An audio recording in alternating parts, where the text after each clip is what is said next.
In the investigation of electrical conductivity, identify the independent variable. When we talk about experiments or first-hand investigations, this is really important, knowing which one's the independent variable and the dependent variable. So in the investigation, which one's the independent variable? Well, it's the one that we have control over. And what do we have control over and we change? Well, we change the sample, the actual metal. So that will be our independent variable because it's the one we change and we have full control over. So it's the metal sample in this case, okay? Now, from that, what is the dependent variable? So the dependent variable is the one that changes when you change the independent variable. So in maths, we have something like y equals 2x, right? If we change x, x is what we call our independent variable because we change x however we want, and that's our metal sample. Now, if we change x to 1, y becomes 2. Change x to 3, y becomes 6. You can see that as soon as we change the independent variable, the dependent variable changes. So now the question becomes, well, what changes when we change the metal sample? Obviously, it's the electrical conductivity of the circuit, okay? Or the brightness of the globe. The amount of current going through the circuit, essentially, is what changes. The brightness of the globe is our dependent variable, or if we're using the ammeter, the current reading. So the amount of current going through the circuit is our dependent variable. So from the results of the investigation, what would you expect about the electrical conductivity of the gold element? So what we're doing here is we're extrapolating. That sounds like a really big fancy word, but essentially what we're doing is we're sort of saying, well, now that we've done a small experiment, why don't we try thinking about what would happen if we expanded that experiment to include all of the elements of this particular class. So what we noticed in this investigation is that the metals conduct electricity very well. So we expect, by extrapolation, that gold should, because it's a metal, should also conduct electricity very well. Now, since gold is a metal, we expect it to have a high electrical conductivity. Additionally, we saw that malleability is also high in the metals, so we would expect it to be also very malleable. Gold, that is. Gold has one of the highest electrical conductivities in all of the metals, so that's true.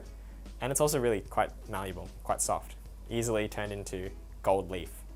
Now, extrapolation is not often used. It's not a good experimental technique, but we use it a lot because it allows us to make smaller experiments and sort of build on our smaller experiments to include other things.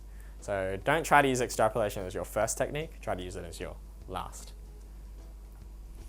For the electrical conductivity investigation, what are some of the controlled variables? So what are we keeping the same?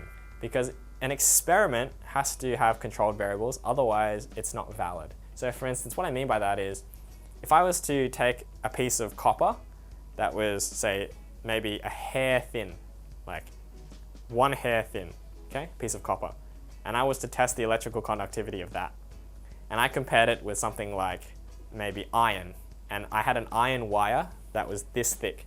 Now, that's not a fair comparison of the properties of those two metals, because the copper actually has a much higher conductivity, but I've only given you a hair thin wire. Obviously, it's going to have a lower conductivity compared to this super fat wire that I've garnered from somewhere. Okay, so we need to keep certain variables the same, otherwise our experiment doesn't have any validity to it. Things that we want to keep the same, the voltage supplied to the circuit. So obviously if I put 12 volts across one sample and then measure the current and then decide, you know what, I'm going to put 2000 volts over the next sample. Obviously the current will be different. That's not a valid test. So those are extreme cases, but it helps to illustrate what I'm trying to get at here. The circuit design has to be the same across each test. You can't move things around, can't change the layout, you got to keep that the same. The light bulb and ammeter model have to be the same, so some are more sensitive than others. Maybe the light bulb is more sensitive, so you got to keep that the same. Other things that you might be able to keep the same, but you might not be able to as well, is the actual geometry of the sample. For instance, if I have a ribbon of magnesium, I want ribbons of all the other chemicals as well. Obviously, sometimes that doesn't happen, but we try our best to try and keep those things to a minimum. What variables should be controlled, but may not be, in order to improve the validity of this investigation? So in this question, well, it's what I said right at the end. What are some of the things that we should keep control of, but due to certain restrictions on our resources, we can't keep them the same? But if we could keep them the same, that would increase the validity of our experiment. Okay, so what are those things that we could keep, if we could keep the same, would make our experiment better? The dimension of the sample, like I mentioned, if we could get the geometry the same for each one, that would really help, because like I mentioned, you could have a very thin wire or a really fat wire, and that could change things. So the resistivity of the sample could be significantly changed by changing the dimensions of the sample. Fat wire compared to thin wire will be very different, okay?